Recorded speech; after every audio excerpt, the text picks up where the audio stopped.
It's all over the Twitch sphere. It's all over the Twitter sphere. It's all over TikTok, it seems.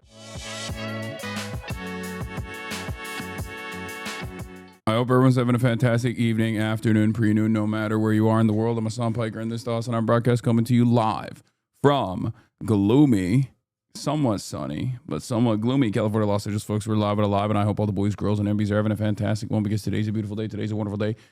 And it is Monday, October 27th, 2025. And we're live. We're alive. There's so much happening in the world. There's so much happening in the universe.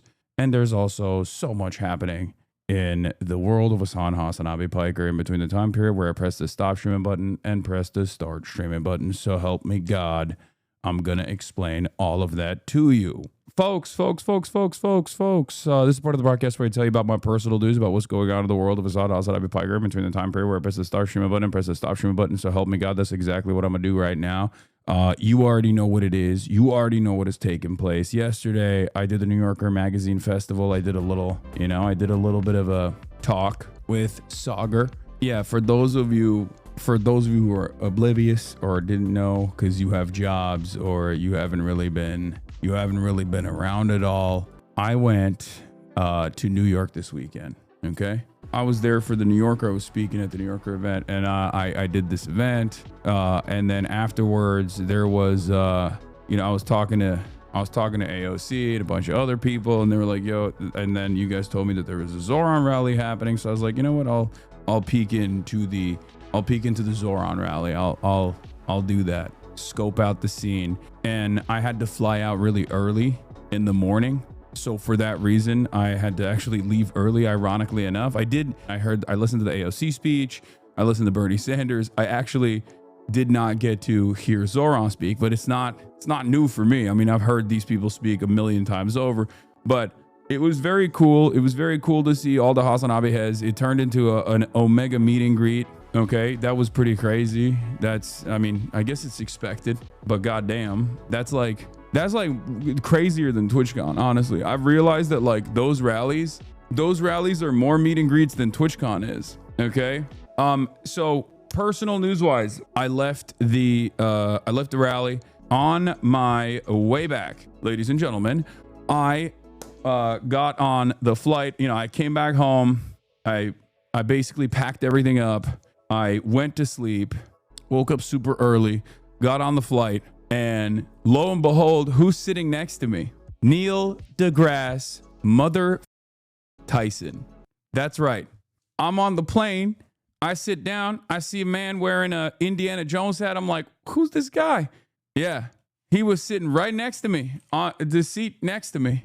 Okay, it was pretty cool. At first, I didn't say nothing to him, right? You can't be like crazy. You can't be weird about it. He took a selfie with me afterwards, but I'll get to that in a second. So we just start having, I briefly started talking to him, and in my mind, I'm thinking, I can't fart anymore. Okay. That's my first thing that I'm thinking. I'm like, there's no way. I already learned the hard way when someone else did that to me on one of the flights recently, where I was like, I'm a no farter on airplanes now. I don't do that anymore. Like, I've already talked about it, but regardless, aside from that, okay, listen. We start talking and stuff. First of all, he is so woke. He is Mr. Woke. And not only is he Mr. Woke, but he's also very woke in in ways that I think in an understanding of politics that I normally don't see from people in that age group. Okay. And I talk to a lot of people who are fairly knowledgeable about politics in that age group, whether they be politicians or whether they be consultants, whether they be members in the media. And in many circumstances, their understanding of specifically China, for example, is not as comprehensive, as open-minded. It was very cool. It was very cool to have a long conversation with them about, the space race, the history of it, all of that stuff. I told him about how, my brother works for Boeing, stuff like that. But yeah, he's amazing. And at the end of our trip, because I obviously passed out, woke up, he said, let me take a photo with you, because he's like, my children, they're all over Twitch, and one of them spends a lot of time. And I think there are what do you call it? There are people their kids are HasanAbi heads, for the record. They're in here. So yeah. And I also I literally didn't even ask them to be on the Fear M podcast, but I did actually ask them to be on with Adapt, because a couple days ago, I had seen Adapt talking about who his number one collab is, like who his number one like dream collab is. And he was asked about it, and he said, "Oh, Neil deGrasse Tyson."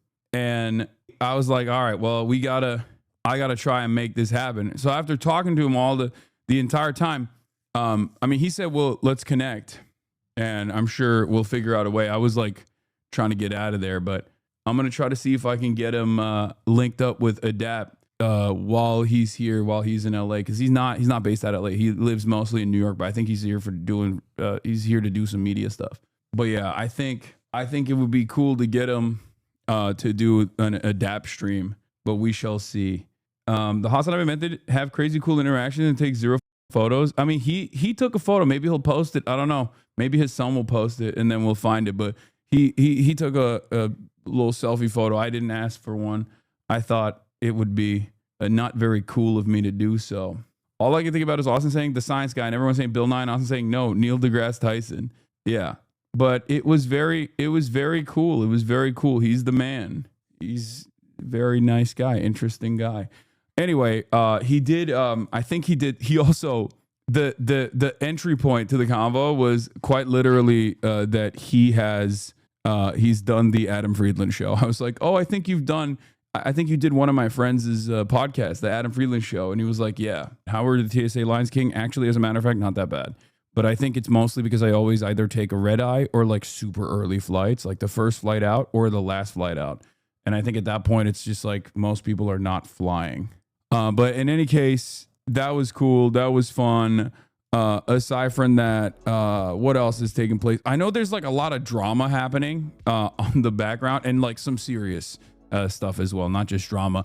But like, I haven't had even a fraction of a second to figure out any of that stuff, ironically enough, because I've been in New York, and there's some very serious stuff. There's some drama as well. And it's all over the Twitch sphere. It's all over the Twitter sphere. It's all over TikTok, it seems. Everyone's yelling at one another. And it's kind of crazy because like I've been so out of it. I have been so out of touch with all of that stuff. And ironically enough, it's like given me tremendous mental clarity, if that makes sense. It's like all this stuff is like popping off, and I'm in New York City. I'm like just oblivious to it all, trying to make sense of what the going on in New York City politics in general. So I'm probably not going to touch it until I get a better understanding of what's going on. But yeah, I haven't been able to dial into any of that stuff. I obviously I have my own quote unquote drama in terms of the community concerns. We actually uploaded a video on it on my YouTube as well, addressing the recent community concerns. And I think like that'll be good. It'll be it seems like people understand the point. A lot of content creators had made videos about it before I had already addressed the community in general, but yeah, we had that going on. There's obviously also what was I gonna say? I'm here. I got back. I kissed Kaya.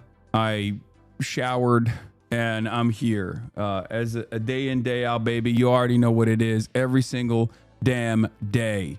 Every damn day we're out here. And every damn day I feel like the industry that we're a part of, the industry I'm a part of, gets like increasingly more ass for some reason. But you know, there's a lot of news to cover, and somebody's got to do it. Okay, so I'm that guy. Your Bilibili career is over. China now regulates influencers. Only those with university degrees can discuss professional topics. It's ironic because like this actually works in my favor. I have the proper accreditation for it. I'm one of the very few people on the internet that quite literally does have the proper accreditation for it. I literally went to college for this and got a degree for this specifically, not realizing one day that I would actually use it. But this is my double major. Okay, I double major graduated with poli sci and comms degrees. So ironically enough, I'm very capable of doing this. So this doesn't harm me at all, and I think it's actually a decent job. This is a decent thing to do. It's probably one of the most like they see what the going on all around the world on the internet, and they're like, we want to make sure that we can stamp out misinformation before it becomes a major issue. So you got your degree? No, I graduated with honors, big dog. Actually, but yeah.